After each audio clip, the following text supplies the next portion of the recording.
Oi!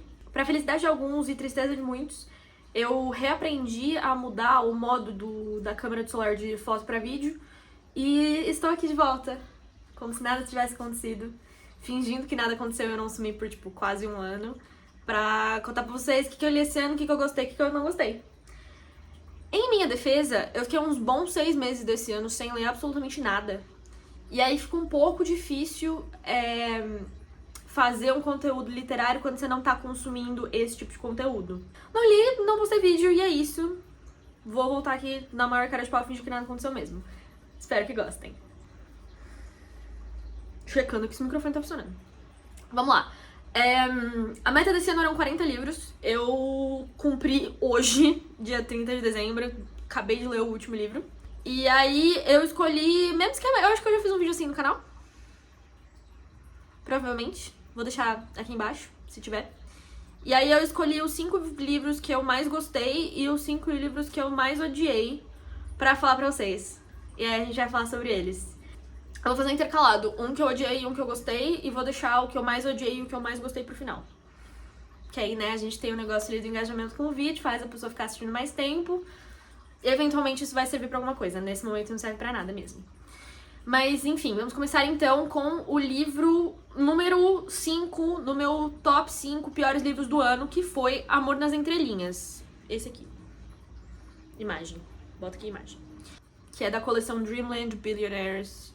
É o primeiro livro. E aí eu li esse livro, que era uma recomendação do TikTok, que me falaram que ia entregar muito um Enemies to Lovers ali, mas obviamente não entregou nada, porque o TikTok gosta de mentir pras pessoas nesse aspecto. Enfim, tem o Rowan, que é o cara principal, e aí ele precisa conseguir a herança bilionária que o avô dele deixou pra ele, e ele trabalha no império que o avô criou, que é tipo uma Disney, e aí eles têm os parques e tem todas aquelas coisas, e aí ele trabalha, ele é tipo o diretor dos parques. E aí ele quer conseguir a herança bilionária, só que o avô morreu e deixou uma condição pra cada um dos netos. Então tem que cumprir a condição pra conseguir a herança. E aí a condição do querido é que ele, do Rowan, é que ele assuma os parques de diversões e revitalize o ambiente com ideias inovadoras. E aí vai ter todo um negócio, né, de uma banca de avaliação, não sei o que, pipipipopó. Enfim, essa é a missão dele, ele é um chato, aquela coisa, né, do livro clichêzão de romance, chatão, grumpy, aí você fica, nossa, meu Deus, por que ele é chato, ele é tão incompreendido. Mas na verdade ele é só chato mesmo. E aí tem a Zara, que é a personagem principal, e ela é funcionária do parque, e ela acredita muito no parque, ela é toda investida no negócio. Ela quer trabalhar como criadora do parque, tipo, que faz coisas diferentes. E aí ela consegue um posto nisso, eles começam a trabalhar juntos, e enfim, né? Já sabemos o que acontece. Por que eu não gostei? Honestamente, nem sei mais por que eu não gostei. Eu só achei muito xoxo. Eu não gostei, eu não achei a história... não tinha nada que me prendia na história, honestamente. Os personagens chatos, mal desenvolvidos, eu não tinha nenhum motivo pra gostar dele. E muito menos motivos pra gostar dela. Eu achei o relacionamento dos dois mal desenvolvido. Tipo, de repente eles estavam perdidamente apaixonados e, enfim. Não teve uma construção linear do que estava acontecendo, não teve motivo pra eles se apaixonarem. Como casal xoxo, fraco, sem graça. E foi isso. Só xoxo. O TikTok me prometeu várias coisas, não entregou nenhuma delas. E eu perdi meu tempo lendo isso e foi isso. Só fiquei decepcionada. Pra equilibrar um pouco a situação, a gente vai pro meu 5º lugar dos que eu mais gostei esse ano, que foi Kisser Runs For Me. Tem um vídeo da resenha completa no canal, então eu não vou me estender muito sobre ele, mas enfim, muito fofo. Uma coisa que eu não tô acostumada a ler, que é aquelas histórias de Natal, que a desculpa maior de tudo é a magia do Natal. Particularmente detesto, mas eu gostei muito desse livro. E achei os personagens muito bem desenvolvidos. Eu gostei de todos os detalhezinhos na construção dos personagens que faz você pensar um pouco mais sobre quem são aquelas pessoas e como que elas vão interagir umas com as outras, e eu achei isso muito legal.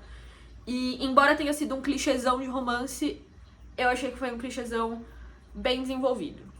Se você quer uma resenha completa, assiste o vídeo que tá aqui embaixo na descrição, que eu não vou ficar falando muito sobre ele, mas enfim. Foi um dos meus favoritos do ano e eu realmente tava certa. Foi, tipo, um dos primeiros livros que eu li esse ano. Acho que foi o segundo ou terceiro livro que eu li esse ano. Continuou como um dos favoritos o ano inteiro. Em quarto lugar, dos que eu menos gostei, ou mais odiei, fica aí a seu critério como que você vai estabelecer isso, foi Um Reino de Carne e Fogo, que é daquele do De Sangue e Cinzas, o número 2. Segundo livro de Sangue e Cinzas. Qual é que é desse? Eu li o de Sangue e Cinzas e eu gostei muito. É muito bom. Muito, muito, muito legal. É um livro relativamente grande. Umas 600, 700 páginas. Eu li em 2 dias, eu não conseguia largar. Maravilhoso. Não entrou pra minha lista dos favoritos, porque eu li outros livros muito legais. Mas foi bom, assim. Foi uma boa experiência. Fiquei enlouquecida, fui ler o segundo. Horrível. São 637 páginas em que absolutamente nada acontece. E aí, enfim, parando pra pensar na história, eles estão num momento de sair de um lugar, os personagens principais, a Poppy e o cara que eu não lembro o nome. Eles estão saindo de um lugar pra ir pra outro, só que esse transporte, essa passagem de tempo de sair de um lugar pra ir pra outro, leva 637 páginas e nada acontece. Nada acontece no sentido prático e físico da história, tipo, eles realmente ficam 637 páginas no mesmo lugar, e nada acontece com os personagens no sentido de evolução de arco de personagem mesmo, assim. Eu senti que o cara, ele... Eu não consigo nem lembrar o nome do maluco. Foda. O cara, essencialmente, só continuou sendo a mesma pessoa durante o livro inteiro, e ela também, assim, eu senti inclusive que teve vários momentos que ela retrocedia no desenvolvimento dela e ela insistia nos assuntos que, assim, já era pra ter resolvido. A gente já resolveu, a gente já estabeleceu que não é isso que tá passando pela sua cabeça. E aí, beleza, eu entendo que evolução não é linear, pipipipopopó, toda uma questão em relação a isso. Mas, cara, 600 páginas, a mesma discussão. Péssimo. Eu achei muito difícil terminar esse livro. Eu sei que esse de Sangue e Cinzas é esquema de pirâmide, então, assim, tô no segundo, vai ter uns 16 livros depois desse. Estou questionando se eu vou continuar. É isso. Eu acho que, assim, os personagens têm a história do mundo tem muito potencial pra ser da hora, que foi o que me pegou no primeiro livro. Mas o relacionamento dos personagens principais, nesse que foi essencialmente o que aconteceu nesse segundo livro, não. Eu acho que eu ia gostar muito mais se fosse... Eu não sei como serão os próximos livros. Eu vou ler o terceiro porque eu já tenho o terceiro aqui. E aí eu vou decidir se eu vou continuar a série ou não. Mas eu acho que eu ia gostar muito mais se fosse uma coisa pensada, tipo, na guerra que tá acontecendo, no mundo, e não 100% focada no romance dos dois. Eu acho que o romance não tá fazendo muito ali por mim, como poderia estar fazendo. Por outro lado, em quarto lugar dos que eu mais gostei esse ano, temos Guia de Família, do Felipe Fagundes. Ele conta a história do Diego, que tem um irmão que chama Diogo, e o Diogo tem filhos, e o Diego é gay, obviamente, né? E ele não tem muito contato com a família dele, coisas acontecem, o Diogo aparece e fala, preciso que você cuide das crianças, o Diogo fala, ok, vou fazer, pelo amor ao dinheiro que você está me oferecendo, e não a essas crianças com quem eu não tenho contato. É a história dele cuidando das crianças por, tipo, um fim de semana, basicamente. Eu acho que foi o primeiro livro em um bom tempo que eu me peguei rindo de verdade. A escrita do Felipe Fagundes, fantástica, o livro é muito, muito, muito bem escrito. Eu acho que é muito o sabor ali da gay trambiqueira, que sabe que é uma gay trambiqueira e tá fazendo as coisas de propósito. Tipo, estou ciente, quero continuar nos meus trambiques. E o negócio do sabor brasileiro, né? Porque é um livro brasileiro e tem muitas referências à nossa cultura que eu acho que deixam as coisas muito mais interessantes e mais fácil de você se conectar com aquilo que tá acontecendo. E é isso, eu amei todos os personagens, eu amei as criancinhas, eu amei o Diego, por ser um livro brasileiro, queer, tão bem escrito, tão bem desenvolvido e, tipo, quando era pra ser engraçado, era muito engraçado. Quando era pra ser sério, era sério. Quando era pra falar de uma coisa difícil, Felipe fazia isso de um jeito muito respeitoso e de um jeito que realmente te fazia pensar sobre o que estava acontecendo. E eu só achei maravilhoso. Eu achei incrível. Eu gostei muito, muito, muito. Quero muito ler mais livros desse homem. Por favor, Felipe Fagundes, escreva mais livros. E é isso. Leiam Guia de Família. Se vocês tiverem que escolher um livro dessa lista inteira pra ler, Guia de Família. Terceiro lugar dos livros que eu menos gostei esse ano. Aqui começa a polêmica. Que em terceiro lugar eu coloquei Daisy Jones and the Six. Se você já viu algum outro vídeo desse canal, você sabe que eu tenho uma relação de amor e ódio com Taylor Jenkins Reid. E com esse livro não foi diferente. Mesmo sentimento que eu tive lendo Evelyn Hugo. Adorei a história em si, adorei os personagens, detestei o jeito que o livro foi escrito. E isso genuinamente prejudicou a minha experiência com o livro. Daisy Jones and the Six conta a história de uma banda dos anos 70. É tipo um livro biográfico dessa banda e do que aconteceu, tipo, no espaço de tempo que eles foram extremamente famosos, como se eles fossem a maior banda dos anos 70. E é escrito como se fosse, tipo, a transcrição de uma gravação da entrevista. Acho que super funciona em alguns pontos específicos de, tipo, você vê as pessoas falando sobre, e aí é aquela coisa de, tipo, a palavra de um contra a palavra de outro. E aí tem alguns pontos que esse conflito é muito legal. Como livro, eu sinto falta da narrativa construída ali, bonitinha, do negócio da cena, do negócio da descrição do que tá acontecendo. Pra mim, não funciona só ler uma transcrição de uma coisa. Ficou em terceiro lugar dos livros que eu menos gostei desse ano. Mas em terceiro lugar dos livros que eu mais gostei esse ano, temos Manual de Assassinato para Boas Garotas. Eu acho que é isso. É um livro de 2019, assim, não é um livro super novo, acho que inclusive já tem uma série de livros depois. Eu li o segundo livro também, menção rosa pro segundo livro também, que eu achei muito legal também. Eu fiquei muito surpresa, eu não tava esperando gostar tanto desse livro. Não lembro como eu cheguei nele, zero expectativas, eu não sabia muito bem exatamente o que ia acontecer, não tinha visto muitos spoilers ou muitas resenhas, nem nada do tipo. E fiquei muito surpresa, porque eu gostei muito. Tem essa menina, a Pip, que ela precisa fazer o trabalho dela lá de conclusão de curso da escola, aparentemente, sei lá que porra que é isso. E aí ela decide que ela vai fazer... Ela dá um miguezinho ali, né, pro negócio ser aprovado pra escola, mas ela quer fazer uma investigação de um caso fechado, que aparentemente já foi resolvido, que é o assassinato da Andy Bell, que teoricamente foi assassinada pelo Saul Singh, que era tipo o namorado dela na época. E ele matou ela e se matou. Caso encerrado. A Pip não acredita nisso. Ela fica pilhadaça e ela fala: vou reabrir esse caso, vou investigar eu mesma, porque eu não acho que foi isso que aconteceu.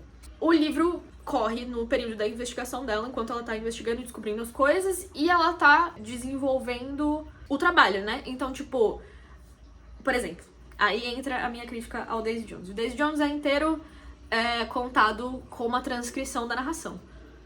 E o guia, o Manual de Assassinato para Boas Garotas, ele tem várias transcrições de gravações de entrevistas da Pipa com pessoas que... Enfim, ela tá investigando, ela tem que falar com pessoas, né? Por que eu acho que aqui funcionou? Porque é intercalado com uma narração normal da história. Então, você vê a conversa dela com as pessoas, como se fosse a transcrição mesmo.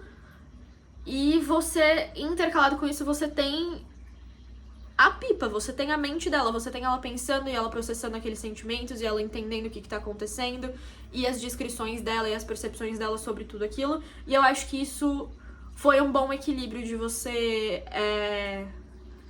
ter uma informação de maneira crua, entre muitas aspas, só a transcrição de uma conversa, e você ter o contexto do personagem principal e o que ele tá vendo, o que ele tá pensando, pra conduzir pra onde tá indo a história. Eu achei que foi muito bem escrito, muito bem estruturado, tipo, o mistério na história, de, tipo, do que ela tá descobrindo, o ponto A que leva ao ponto B que leva ao C, as ramificações, o sabor delicioso, muito bem escrito, muito, muito, muito legal. Achei genuinamente muito legal. Terceiro lugar nos que eu mais gostei esse ano. E aí entramos agora nos piores dos piores. Segundo lugar dos livros que eu menos gostei esse ano. E aí temos Aconteceu Naquele Verão, da Tessa Bailey, que é um romancezinho... É aquelas coisas que você não tem expectativa nenhuma, né? Um romancezinho clichê. Odiei. Detestei, assim. Li com raiva. Terminei com raiva porque era poucas páginas. Eu falei, não, eu vou terminar essa merda. Mas odiei cada segundo. Basicamente, conta a história da Piper Bellinger, que é tipo uma blogueirinha que não tem um pensamento na cabeça, o cérebro lisinho parecendo peito de frango. E aí ela faz umas cagadas lá em Los Angeles e o padrasto dela fala: minha senhora, a senhora vai pra essa cidadezinha do interior onde tem um monte de pescador de... Como chama? Pescador de caranguejo. Você vai ficar um tempo X lá de castigo pra você aprender a ser gente, porque você não tem nenhum valor e você não serve pra nada.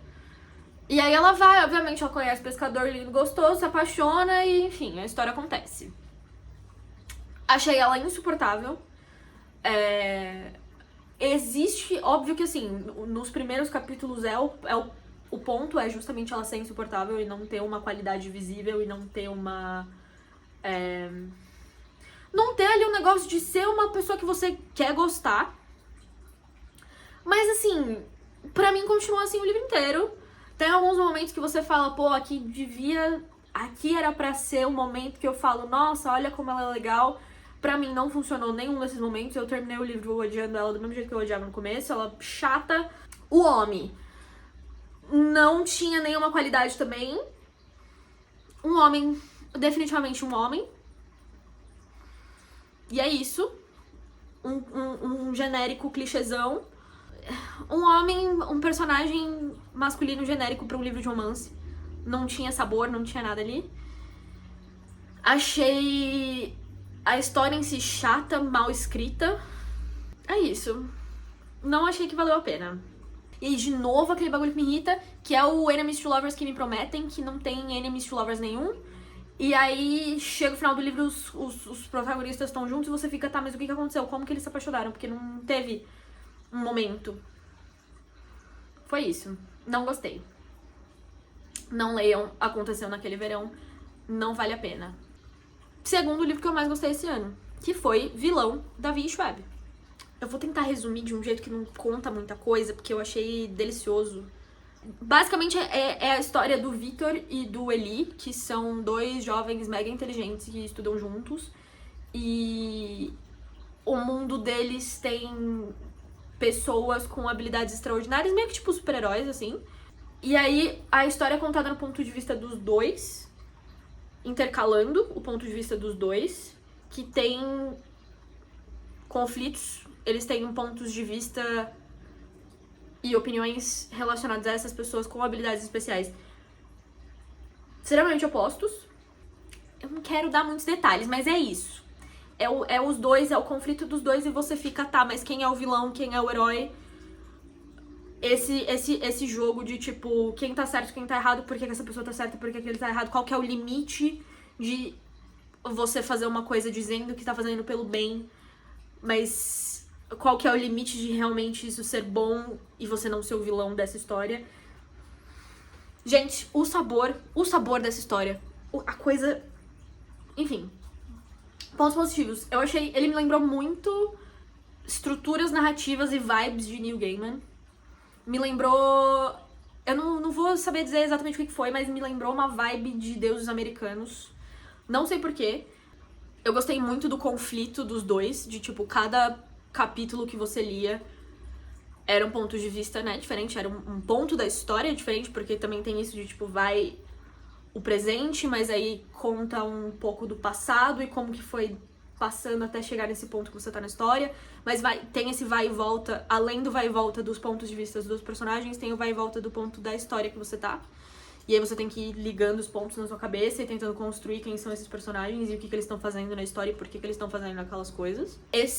Mesmo com esse vai e volta de pontos de vista e de pontos da história, você tem uma evolução muito clara de como que eles chegaram naquele ponto, de tipo, das coisas que aconteceram que levaram eles a serem aquelas pessoas que eles são naquele momento da história. E os personagens são muito, muito interessantes, tipo, eles não são pessoas claramente boas ou claramente ruins.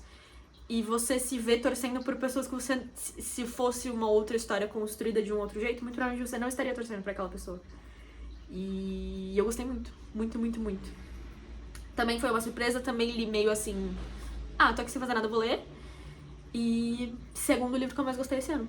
Realmente muito massa. E agora, vamos para o final. O grande final. Em primeiro lugar, o livro que eu menos gostei esse ano.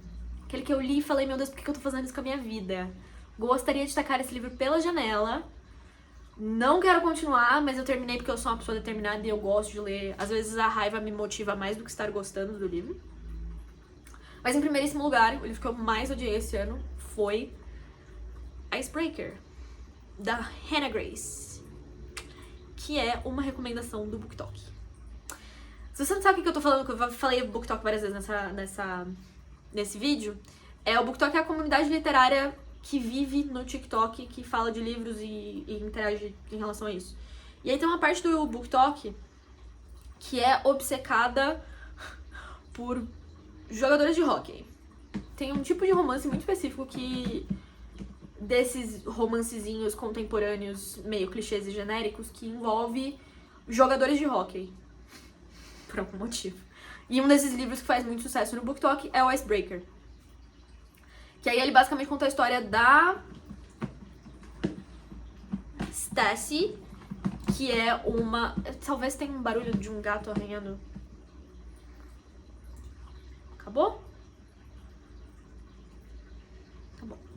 Ele conta a história da Stacy, que é uma patinadora no gelo, universitária, que ela tá lá nas competições dela e tal, e aí ela conhece o querido, o Nathan, que é capitão do time de hóquei, obviamente, também do time de hóquei da faculdade. Se você subir aqui e balançar essa câmera, eu vou fazer sabão com você. E aí, enfim, de novo aquela promessa do TikTok de Enemies to Lovers, porque, ela é a patinadora, e, ele é o capitão do time de hóquei, e blá, blá, blá, blá. Conflitos acontecem, eles estão lá, né, brigando, e aí, de repente, se apaixonam e vira romance, vira um livro de romance. Achei a menina simplesmente insuportável, não tinha um motivo pra eu gostar dela, chata o livro inteiro, sendo chata, se esforçando pra odiar o menino, que não fazia nada de mal pra ela. E o menino também não tinha uma unidade de sabor ali, não tinha nada pra você gostar dele, ele só era um homem genérico, escrito pra ser um homem bonzinho, pra você gostar dele, mas assim, não tinha um tchan ali, tinha nada. E de repente estão lá apaixonados e não sei. Não entendi por que tinha um conflito entre os dois. O único motivo pelo qual eu terminei esse livro é porque um dos personagens, um dos amigos do Nathan, é muito fofo, e eu descobri que o segundo livro é sobre ele. E aí eu fiquei com vontade de ler o segundo livro, mas eu falei, vou terminar esse aqui pra ler o segundo livro. Mas assim, não gostei do jeito que foi escrito, não gostei do jeito que a história foi desenvolvida, não tinha um motivo pra gostar dos dois personagens principais, não acreditei no romance deles. Foi só palavras que eu li pra terminar. E ele ficou em primeiro lugar porque eu tenho uma outra série que eu não vou lembrar o nome, vou botar aqui, tem o acordo, o jogo, sei lá o que, que tem capitão de hóquei. Tudo bom, meu queridinho? Raimundo veio dar oi.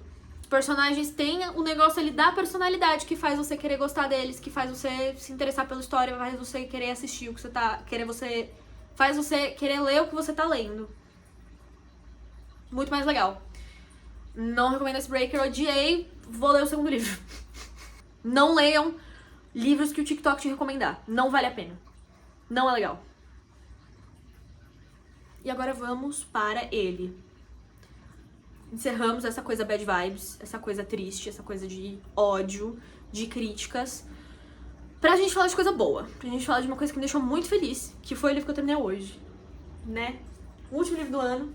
Roubou o lugar de outro livro dessa lista, porque essa lista estava diferente antes de eu terminá-lo. Mas é ele. O Murtaguinho, do Christopher Paolini. Queridíssimo, maravilhoso. O que é isso aqui? Vou te explicar. Um livro pequeno, uma coisa modesta, assim, uma coisa leve, uma leitura leve, tranquila. O que é isso aqui? Não sei se todos vocês conhecem, espero que sim, porque é muito bom. Mas existe uma autocoleção chamada... Não sei se vai dar pra ver. Vai ter esses livros aqui, de 20 anos atrás, que chamam do Eragon. Tem o Eragon, o Eldest, o Brisingr e o Herança. Não sei o nome da série. Um negocinho de dragão ali, magia, uma coisa assim da jornada do herói super bem deliciosa, bem escrita, os personagens maravilhosos. Tem um filme, a gente finge que não, porque é bem ruim, aquela coisa da adaptação mal feita daqueles anos 2000. Livros impecáveis, genuinamente uma das minhas sagas favoritas da vida todinha. Inclusive, este mapa aqui, esse aqui, é um mapa do mundinho do Eragon, que eu mandei fazer, que é muito bonito, e eu gosto muito. Enfim, a história termina no livro 4, fecha a história. E aí, esse ano, 20 anos depois do lançamento do primeiro livro, o Christopher Paolini virou, de repente, falou: ai, gente, então, surpresa, eu escrevi o livro 5, que conta a história do Murtagh, que é um dos personagens de Eragon. Conta a história dele um pouquinho depois do final do último livro. Foi do nada, e ele entregou absolutamente tudo. O Murtagh, ele é um personagem difícil, que ele tem um negócio... Eu não quero dar spoiler se você não leu Eragon. Vá ler Eragon. Realmente vale muito a pena. Chico tá concordando comigo. Vamos mostrar o Chico. Esse é o Chico. O Murtagh, ele tem um negócio de ser um personagem difícil, meio anti-herói, meio oposto do Eragon em vários sentidos. Era o meu personagem favorito. Mas falando do livro em si, por que ele foi meu favorito do ano? Primeiro que tem a questão da nostalgia, de você estar lendo uma coisa que você conhece, que você já gosta muito, mas tem ali a vantagem, entre aspas, de ser uma coisa nova. Então, tipo, eu estava num mundo que eu conheço e gosto muito, eu estava com um dos meus personagens favoritos da minha vida todinha, mas eu tô vendo uma história nova pra ele.